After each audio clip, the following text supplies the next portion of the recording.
Quite the day across the area. So if you had any plans for outdoors, especially around downtown, that was the plume of smoke that you may have heard tell about from earlier on. And we're going to see again the potential for that drier weather giving us some problems with more wildfires into the next couple of days. No idea how that fire got started in west downtown today, but we'll be waiting for more information from the Chattanooga Fire Department as they investigate what happened. And, of course, we'll have more coming up on News 12 at 11, so definitely want to stay tuned for more information there. Thanks for joining us tonight. It is Tuesday evening, and again, a very active day so far across much of the area as we see the potential for less in the way of problems with rainfall anytime soon. We do have the possibility of getting some showers Thursday night into Friday, but we are not looking at too much of anything at this time in the way of any major concerns going on. So, again, we don't have much of anything to worry about for now. Next week, that is where we could be looking at some problems in the area where it comes to the potential of maybe some stronger weather. Now, again, that could be a bit of a situation, so we'll be watching that with a lot of interest into next week. Toward about Monday, Sunday night into Monday, that could be a bit of an issue there. But for right now, it looks like everything is decently quiet. Let me just double check here because we were having some audio issues from earlier on and don't want to make... Okay, there we go. We have audio, so we are good to go. Thank you very much for sticking with us for tonight. I'm Chief Meteorologist Austen Onek. As I said, let's get going with weather overtime for Tuesday evening. I'm going to check out downtown really quick on the cameras to show you what's happening because we've got the baseball game about ready to wrap up in downtown. Last I heard, the Lookouts were trailing the Birmingham Barons by about a run, and they're in the top of the ninth, so this game is almost over with. But a beautiful evening in downtown when it comes to anything involving anything in the way of baseball or getting outdoors. The Lookouts management were keeping a close eye on the plume of smoke, which again was going right past this area over parts of downtown. So we did have some air quality issues, and we'll talk about that coming up in just a little bit.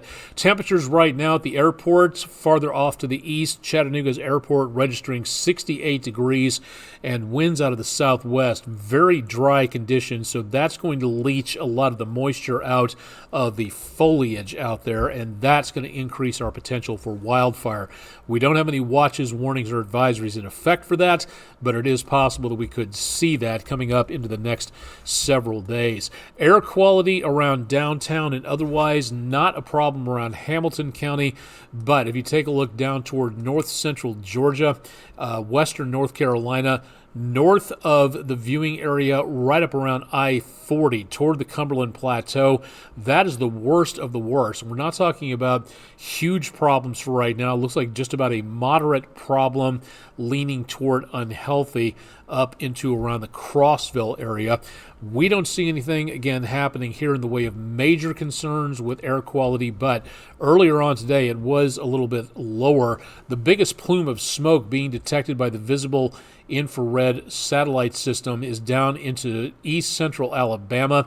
All of these red dots indicate the potential for a possible wildfire on the ground, and there are a lot more tonight than what there were about 6 hours ago, 7 hours ago when I got into work. So there is the potential that we're seeing much drier conditions, much better potential for the possibility of wildfires coming up into the next few days. So that cigarette butt tossed out the window, that could start a major wildfire, so keep that under control. And anything having to do with flame or fire outside, lots of caution because this is looking a lot more dangerous.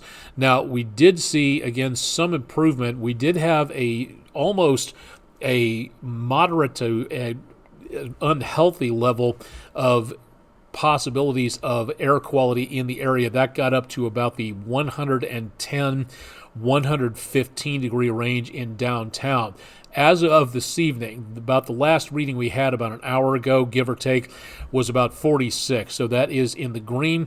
The worst pollution was particles, 2.5 nanometers in width, again, or micrometers, I should say, probably. Again, the 2.5, that's the smaller.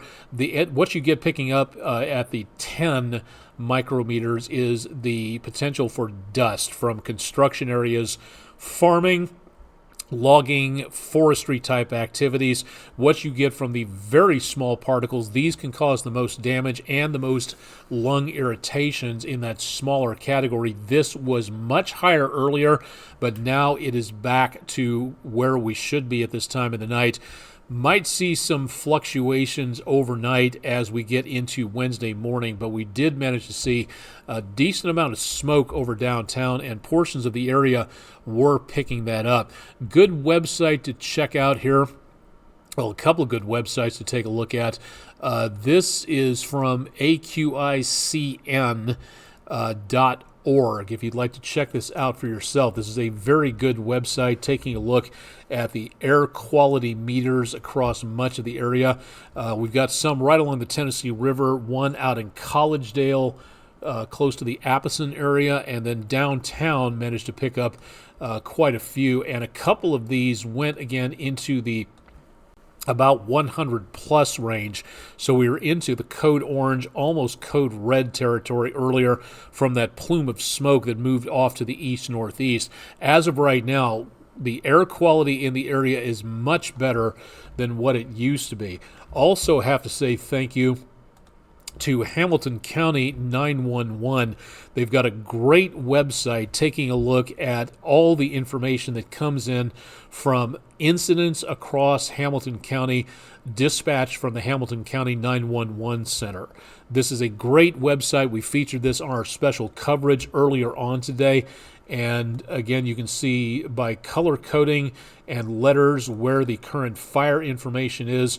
Right now, while we're talking, fire department is en route to something on Hickory Valley Road. It looks like there is an ambulance dispatched for the area into and around Signal Mountain. Hamilton County EMS on Morrison Springs Road. And then what we saw earlier today, and it looks like that is no longer the case. The problem was seen right around this area, just between the river and downtown. There's nothing on site right now. There's a couple of police units on the area close to Martin Luther King Jr. Boulevard and Riverfront Parkway. There's also another officer on scene at Poplar Street. So we're seeing nothing in the way of indications of any flare-ups from that fire earlier tonight, so good news on that. And thanks to Hamilton County 911, the emergency services active incidents area. Thanks to everybody for putting this together. It's an excellent website to get information about what's going on from their emergency communications department. So very neat to see that. And again, if you'd like to go there, it's hc911.org for a very cool look at what is actually going on across the area, and that came in very handy earlier on today. But as of right now, again, there's nothing going on in the way of a flare-up from that fire. We did manage to have a decent amount of smoke plumes earlier on. Nothing showing up now. The fire was over this direction, and the plume was going right across the interstate, and some pretty ugly visibility for a while as 27 split off to become 24 west and 24 east. That is currently not happening at this time, and the view from State 27 and Martin Luther King Jr. Boulevard, the smoke was coming from over here looking up toward Lookout Mountain. That is not the case right now. Very clear conditions and everything moving along quite nicely. We did have a decent amount of southerly winds today, and that did a very good job. High pressure has moved off to the east, so the rotation is keeping the winds coming up from out of the south right now, and it's not much. It's fairly weak. Again, we've got some very nice southerly winds, but we have little in the way of major amounts of anything involving a lot of wind coming up. We do have the potential of seeing this front coming our direction into the next couple of days.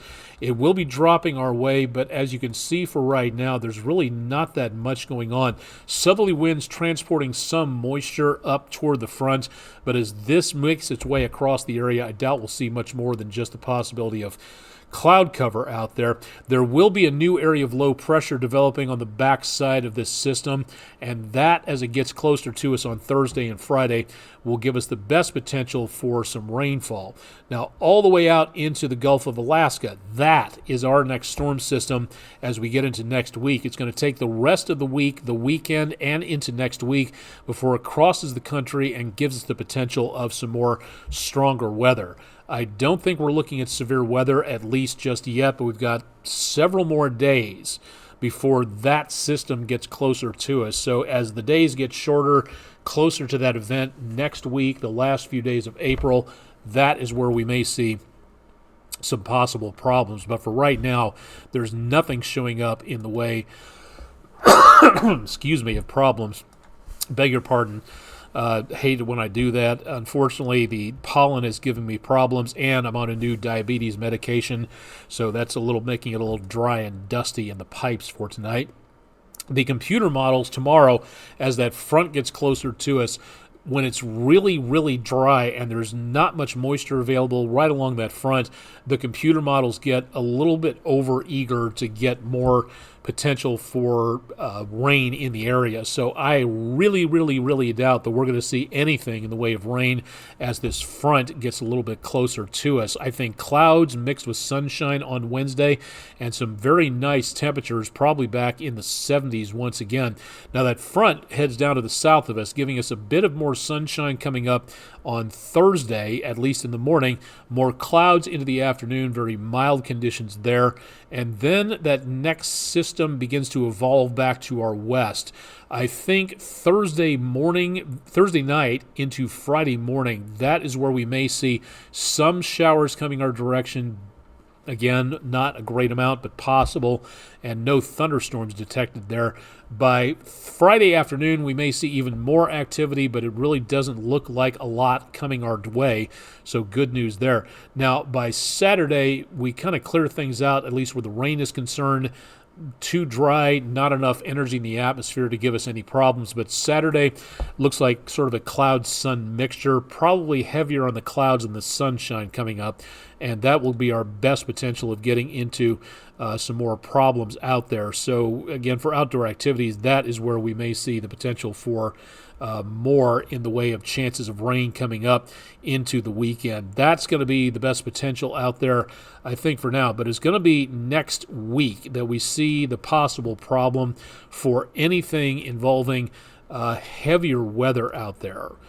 Again, could be the possibility of some stronger thunderstorms coming up, but I just don't see that for now. Again, it's a ways away into the future, so we'll take a look at that in the next several days. The best thing you can do right now is just be up to date on what may be coming our direction, and that may be one of the best things that you can possibly do.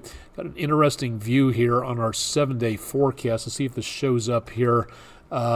Got some what looks like either clouds or smoke or something going on here. Possibly some cloud cover drifting on through. Orion, the constellation, the 3 stars in the belt right there.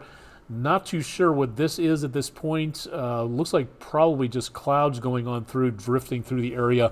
So not much of a total problem with views.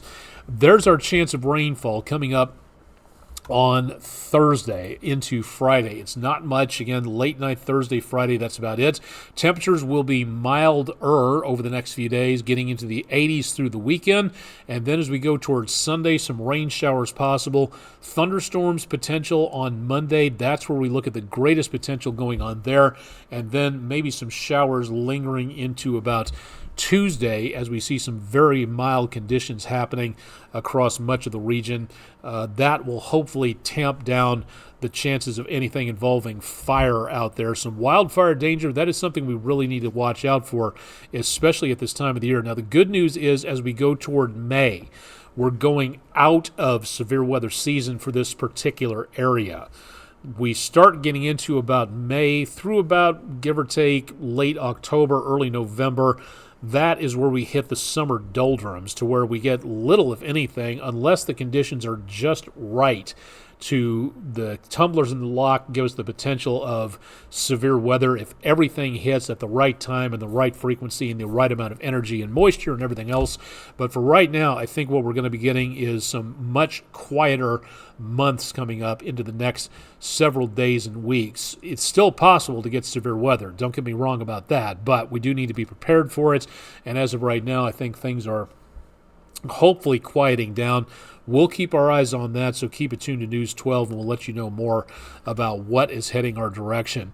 Taking a look at the Your Environment page for this day, a very nice view from the NOAA Fisheries, the National Oceanic and Atmospheric Administration. They're involved with more than just forecasting weather. They take a look at the environment. They take a look at, under the Department of Commerce, they help keep track of how the shipping lanes are for keeping those open.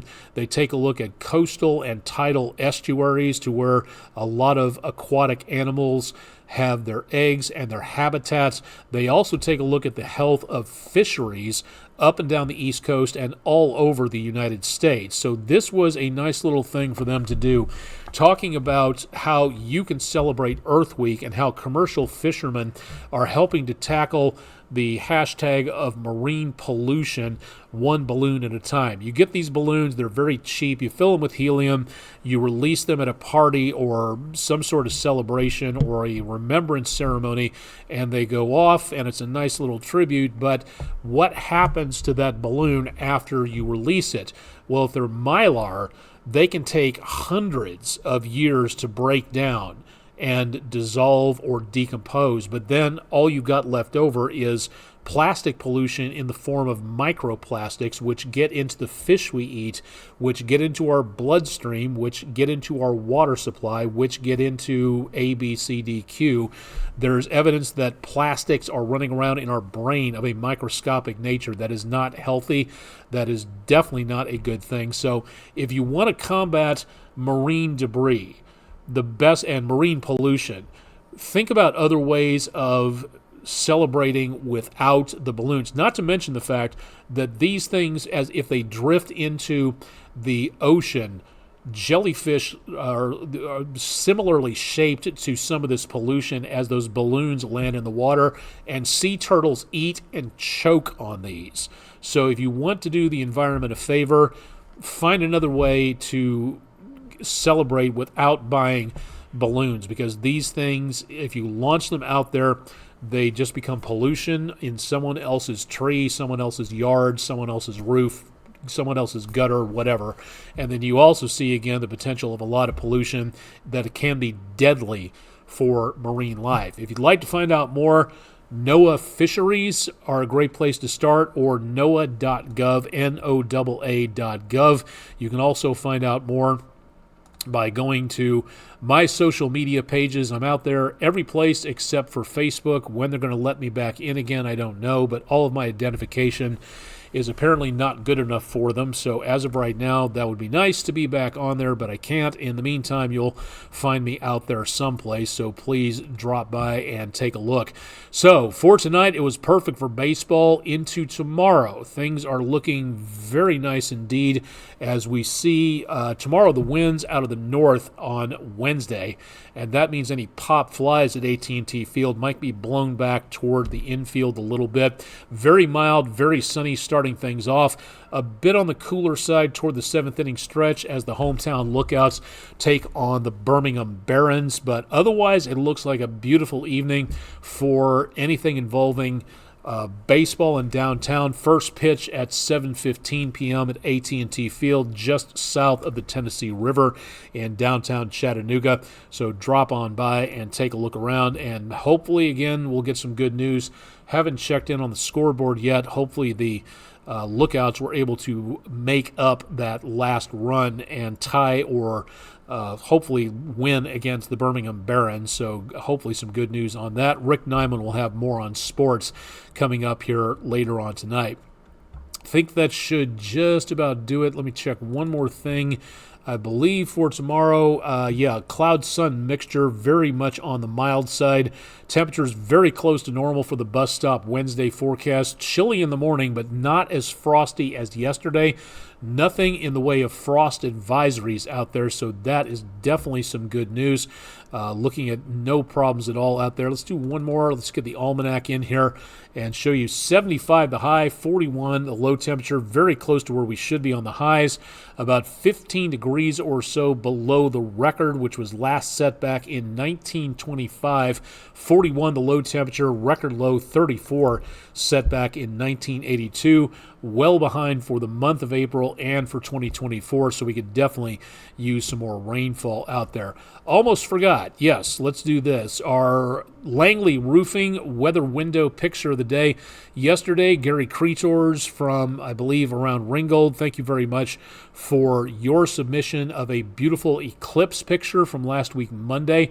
And then thanks to Sierra Johnson for some beautiful flowers on the Ringgold Trail. That's our Langley Roofing weather window picture of the day. We'll take just about anything in the way of pictures as long as it is weather related. So if you have weather pictures, here's what you do. Drop them to the comments section of our social media pages. You can email them to us at pictures@wdef.com, or you can go to our website, wdef.com/photos. So you can submit your pictures and see what everybody else is submitting for the Langley Roofing weather window picture of the day. So please let us know what you're looking at, what you're seeing. Give us a location or a description. You do not have to use your name if you don't want to. You can be anonymous. We can take care of that. That's not a problem, but please send them in. We could use some more. Some beautiful eclipse pictures. We're getting to as many of those as we can, but we're trying to intersperse them with other ones so we don't become too mono-focused on the eclipse from last week. But thank you everybody for sending in some wonderful pictures. Been getting some very nice ones out there. And what the heck, let's throw in the outdoors forecast tomorrow. Beautiful conditions, not a problem for being outdoors. A little breezy, but not bad. Winds gusting at about 15 miles per hour. And likewise, that means if you're going to be going out for a round of golf, no worries about severe weather. Cloud-sun mixture overwise, and temperatures beautiful. Should be good for a walk on the golf course. I'm very good at caddying. I am not good at golf except for putt-putt, mini golf. I'm good at that, but if you want a good caddy, I can help you out, but playing around a golf just is not in my generic future. So go out there, have fun, and enjoy yourself, and hopefully, again, get some good conditions out there for tomorrow. That should do it for tonight's weather overtime. I think we're doing pretty well for this evening as we see the potential for little, if anything, taking place at this point where it comes to major amounts of problems in the weather situation. Next week, that could be a concern. So we'll keep an eye on that and keep you updated as to what is going on. Thanks to everybody else for checking in on Twitch and YouTube. Glad to have you along for the ride. Please spread the word, forward information. If you like what you see here, forward a link to your social media pages. Talk us up if you would be so kind, and let us know what you think by emailing us. Again, if you'd like to send an email along, information right here at the bottom of the screen, aonek@wdef.com. If you'd like to get in contact with me, if you'd like to see more information about something, more satellites, more worldwide weather, if you'd like to see less of something, say so. We'd love to know what to get you to tune back in and see what is on your mind, and so we can give you more information and make this your weather blog, especially if you live in the Tennessee River Valley, so stay tuned for more on that. I'm Chief Meteorologist Austen Onek. This has been Weather Overtime for Tuesday, 423, the same area code as Chattanooga, 423 today. Stay tuned for more with News 12 later on tonight, and of course Chip Chapman will have more on your forecast bright and early tomorrow morning, so stay tuned for more at 5 a.m. Eastern on the Peak of the Week Wednesday report with Chip Chapman and everybody else on the News 12 morning show. Thanks for joining us tonight. Stay tuned for more with News 12 on air and online.